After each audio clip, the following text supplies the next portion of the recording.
Hello people, today I'm going to be doing my review of Batman vs Superman: Dawn of Justice. Just so you know, people, this is going to be spoilers, so if you don't want to be spoiled, I suggest you leave. The beginning of the movie, a little slow. It wasn't too bad. It could have been a little bit faster.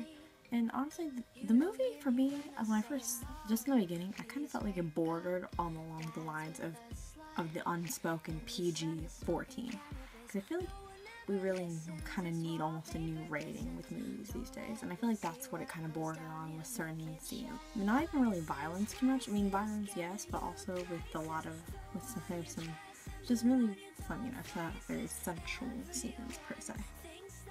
The beginning, it really focused more on Batman, on Bruce Wayne, and I found that very interesting because I really didn't think they were going to do that, but I'm glad that they did it because it was very interesting to see how they were portraying Bruce Wayne's past in this new version of him. Oh yeah, so the way they started off, at first I was a little bit confused, but then I sort of started to get it, and then with as they started switching back and forth between Gotham City and Metropolis, it was very interesting. And also with the intro with Bruce Wayne, during the Metropolis attacks, you kind of get a visual of just why Batman feels the way he does towards Superman, because all the devastation that Batman witnessed, that can make you have a very distinct opinion on somebody who who maybe not intentionally caused something like that, but ended up causing a lot of damage to a lot of people.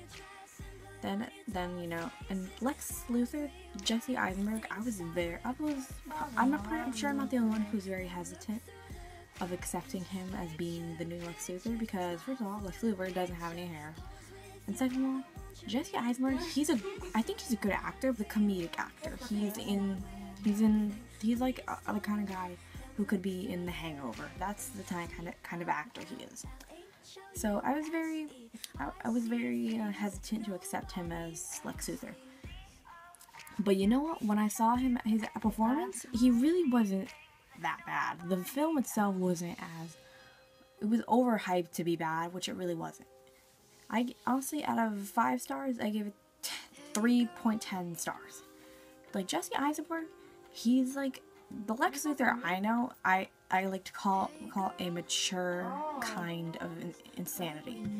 But this version, it's the kind of insanity Jesse Eisenberg brought was the kind of insanity that would make him and the Joker BFFs. That's the kind of insanity it was.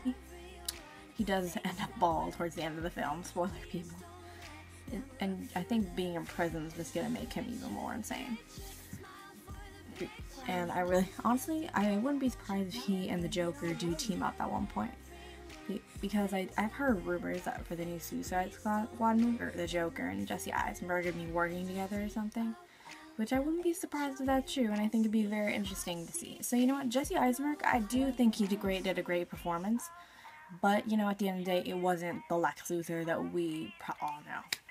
That's just my opinion, people. And Wonder Woman, I'm glad they chose an actress who really is unknown, because they're starting off an actress with a clean slate, and I really Wonder Woman didn't really have too many scenes in this film, but this is kind of just her intro. This is just they're sort of just presenting her, and then we're gonna get to know her in the next film.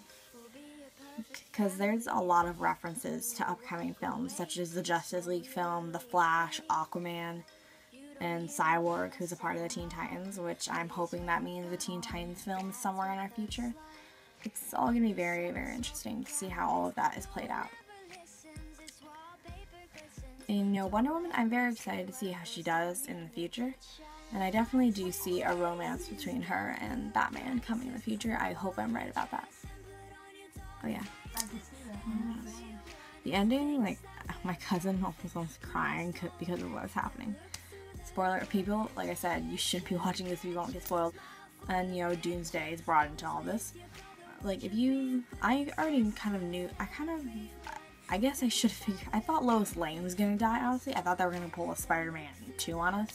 whenever how Gwen Stacy died in Spider-Man, in the Amazing Spider-Man 2, well, I thought they were going to do sort of something similar with that, like they were copying what Marvel did. But no, he really doesn't. You can't beat the Man of Steel, people. He just, you know, he just gives off that impression for like the whole last half of the film. But but he's definitely coming back. You can't. The Man of Steel will be coming back. And you know, just one of the things I was just not expecting was the explosion in the courtroom, or the courthouse, whatever that was. That was like shocking, and it was so sad as well. Like, cause like when you see the guy in the wheelchair and just how he was affected himself, you know, you kind of realize just, you know, heroes that like they have the best intentions, but not everyone takes it that way. And you know, me personally, if I had superpowers and I had the choice of being a hero or a villain, I wouldn't choose either one. To see how villains and heroes, if those characters were real, how they would function in the real world, that'd be very interesting to see. And you know, there's always a moral aspect to these, you know, to all of these stories, even though they're not real.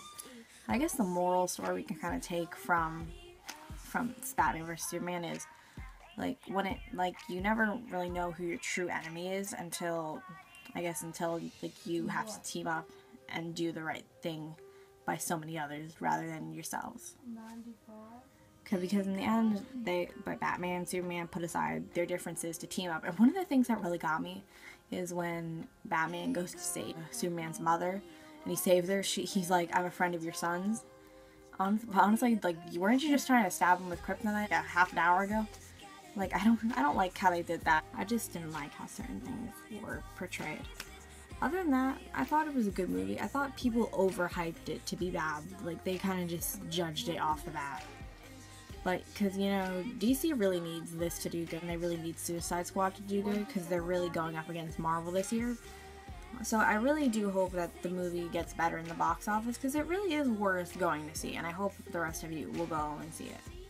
Alright, well, that was my review of Man of Steel. I hope you liked that. Look out for the weekly card reading coming up soon, and I'll see you next time. Bye.